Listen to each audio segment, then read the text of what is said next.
Hello guys. So guys एक video में मैंने हैव टू स्पेशल बनाया था, उसके बाद हैव टू बी और हैज़ टू बी की बारी आती है। उस वीडियो में काफ़ी लंबा हो गया था तो मैंने नहीं बताया उसमें। हम बी कब लगाते हैं गाइज? देखिए, बी लगाने का सबसे पहला जो मकसद होता है वो होता है स्टेट ऑफ बीइंग के लिए बात करना। स्टेट ऑफ बीइंग क्या होता है? अगर मैं कहता हूँ कि भाई मैं पार्क में हूँ, ये मेरा स्टेट ऑफ बीइंग है, I am in the park बोलूँगा। अगर मैं कमरे में हूँ, ये मेरा स्टेट ऑफ बीइंग है, I am in the room बोलूँगा। तो स्टेट ऑफ बीइंग का मतलब है कि आप अच्छे हैं, बुरे हैं, कमरे में हैं, छत पर हैं, आप जो भी हैं, आप मोटे हैं, पतले हैं, गोरे हैं, काले हैं, ये सब स्टेट ऑफ बीइंग है। तो इसमें अब हैव टू और हैज़ टू का क्या लेना देना है?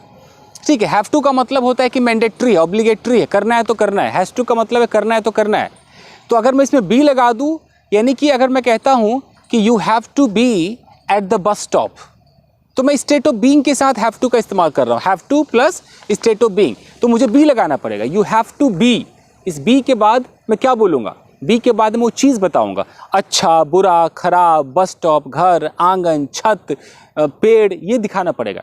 तो मैं कहता हूँ, लोकेशन दिखा रहा हूँ कि you have to be at the bus stop, यानी कि भैया तुम्हारा बस स्टॉप पे होना ही होना है, ये मैंडेटरी है, तुम्हारे नाम पे लिख दिया गया है कि तुम्हें बस स्टॉप पर रहना है। अब इसकी हिंदी जो भी हो, इसकी हिंदी रहना हो, इसकी हिंदी होना हो, डजंट मैटर। अंग्रेज़ों को इसकी हिंदी से नहीं पता, अंग्रेज़ों को बस इतना पता है, अगर मैं कहता हूँ कि भाई आधे घंटे के अंदर I have to be at my home, तो यानी कि ये तय है भाई, I have to be at my home, ये बिल्कुल मैंडेटरी है कि मुझे अपने घर पर होना है तो होना है आधे घंटे के अंदर, I have to be at home. तो ये आपका स्टेट ऑफ बीइंग वाला बी हो गया। थर्ड पर्सन के साथ क्या होता है? हम हैज़ टू लगाते हैं, तो बी लगा दो कि उसे इस कमरे में होना है 10 बजे तक, तो ही हैज़ टू बी या she has to be in this room 10 बजे तक, यानी कि बाई 10 o'clock। Fine fine. अगर मैं कहता हूँ कि कोई चीज़, जैसे कि ये ग्रीन है, अब हमने कहा यार ये ग्रीन है, अब मैं कहता हूँ भैया इसको तो ग्रीन होना ही होना है, ग्रीन नहीं होगा तो काम नहीं चलेगा, ये एकदम तय है कि इसको ग्रीन ही होना है, चाहे कमरा हो, ये कमरे का वॉल हो, कुछ भी हो, इसको तो ग्रीन होना है। तो मैं क्या बोलूँगा? It has to be green, it has to be green. इसका मतलब ये तय है भैया, अगर ये ग्रीन नहीं हुआ तो फिर ये माना नहीं जाएगा, ये जो क्राइटेरिया है वो ग्रीन का है, it has to be green. Okay, she has to be tall, उसको तो लंबा होना ही होना है, अगर वो लंबी नहीं होगी तो इधर नहीं होगी। अगर मैं कहता हूँ कि models have to be, models बोलते हैं कि models have to be more than 5'5", more than 5'8" और 6 feet, अगर मैं ऐसे कहता हूँ, आई डोंट नो क्या हाइट मांगते हो लोग, तो आप समझ रहे मैं क्या कहना चाह रहा हूँ? मतलब कि स्टेट ऑफ बीइंग ऐसा हो जो मैंडेटरी हो। एक तो स्टेट ऑफ बीइंग हो ये है कि मैं इसमें अपनी चाहत लगा रहा हूँ, तो मैं चाहत जब लगाऊंगा तो मैं हैव टू नहीं बोल सकता, मैं वांट का इस्तेमाल करूँगा। I want be there, I want be there, ये मेरी चाहत है, ये मेरी डिज़ायर है। ये कहीं पर लिख के किसी ने नहीं दिया कि तेरे को होना ही होना, नहीं होगा तो तुम गया नौकरी से, ये मेरी चाहत है। आई वांट टू बी फलाना, ये मेरी चाहत है। लेकिन अगर मैं किसी स्कूल का रूल रेगुलेशन है, मैं कहता हूँ नो भैया, you have to be here on time, तुम्हें इधर समय पर होना है तो होना है, यानी कि टाइम पर होना है तो होना है। Okay, they have to be in uniform, उन्हें यूनिफॉर्म में होना है तो होना है। तो क्लियर समझ में आ रहा है? इस पर हम सवाल जवाब कैसे करेंगे? आपने किसी से बोला कि okay, where do you have to be, तुम्हें कहाँ पर होना है? I don't have to be here all the time, मुझे हमेशा यहाँ पर नहीं रहना है। This is what Hindi is, रहना है और होना है। Okay, this room has to be attractive, इस कमरे को अट्रैक्टिव होना ही होना है, एकदम तय है, अट्रैक्टिव नहीं होगा तो माना नहीं जाएगा। तो समझ में आ रहा है स्टेट ऑफ बीइंग वाला? Okay fine. You have to be stress free, तुम्हें स्ट्रेस फ्री रहना है तो रहना है। You have to be energetic, तुम्हें एनर्जेटिक होना ही है, तुम नहीं रहोगे तो काम नहीं चलेगा। अगर तुम इस फील्ड में हो तो you have to be energetic. You have to be polite, तुम्हें पोलाइट रहना है तो रहना है भाई, you have to be polite. You have to be attractive, she has to be vivacious. Fine guys, तो अब हम इसमें पैसिव लगाकर देखते हैं। अब पैसिव क्या होता है? इसमें भी बी आएगा, आपको मतलब have to, has to be, have to be, has to be तो दिखाई देगा। पैसिव का मतलब है कि इस बी के बाद वर्ब की थर्ड फॉर्म दिखाई देगी। अब ये क्या होता है? अगर मैं कहता हूँ कि भैया ये जो पेड़ यहाँ पर है ना, इस पेड़ को रिमूव किया जाना है। रिमूव किया जाना है मतलब क्या है?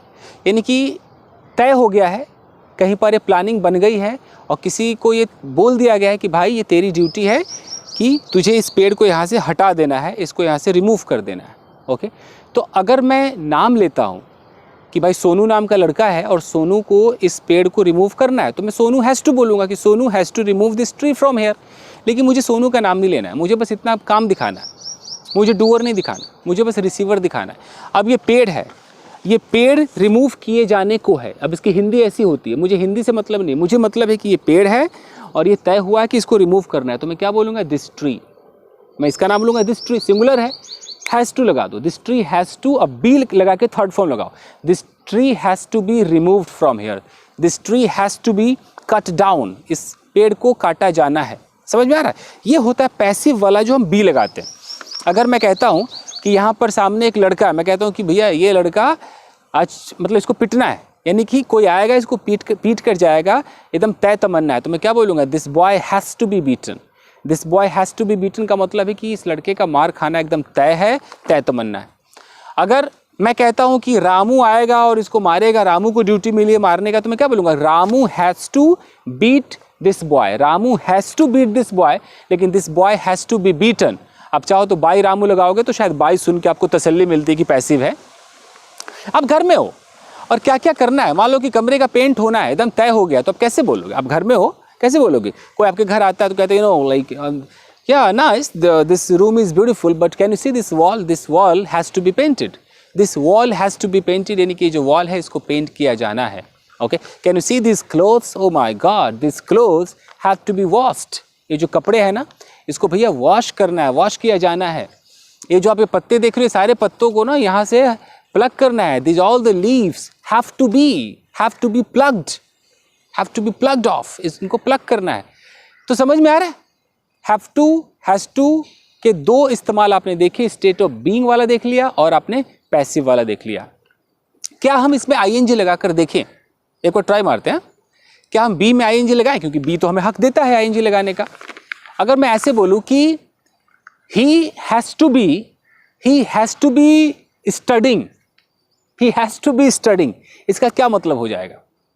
यानी कि जो ही नाम का व्यक्ति है उसको कुछ करना है, तय है, तो he has to be studying, यानी कि उसको पढ़ता हुआ रहना है।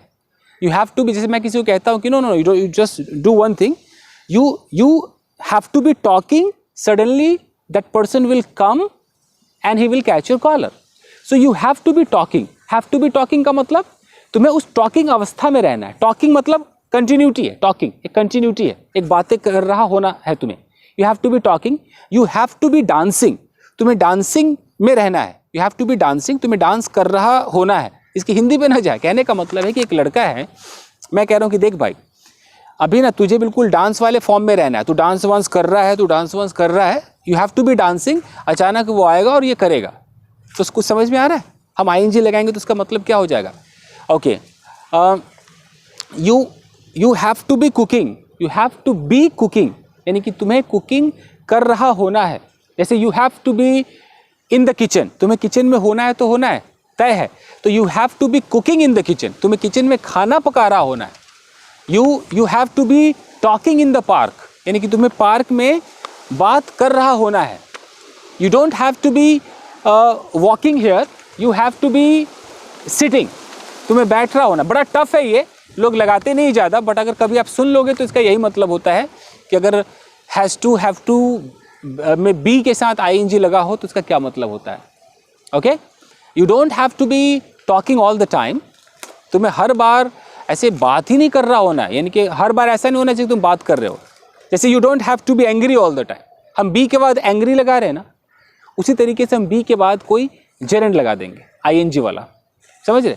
उसी प्रकार हम बी के बाद वर्ब की थर्ड फॉर्म लगाएंगे, यानी कि बी हमें कितना इजाज़त देता है कि हम बी के बाद कोई स्टेट ऑफ बीइंग लगा दे, यानी कि कोई भी हम नाउन फ्रेज लगा दे, एडजेक्टिव लगा दे, हम बी के बाद वर्ब में आईएनजी लगा दे, या हम बी के बाद वर्ब में थर्ड फॉर्म लगा दे। थर्ड फॉर्म लगाएंगे तो पैसिव हो जाएगा। Okay, you don't have to be nervous, you don't have to be in a tizzy, ये होता है ना।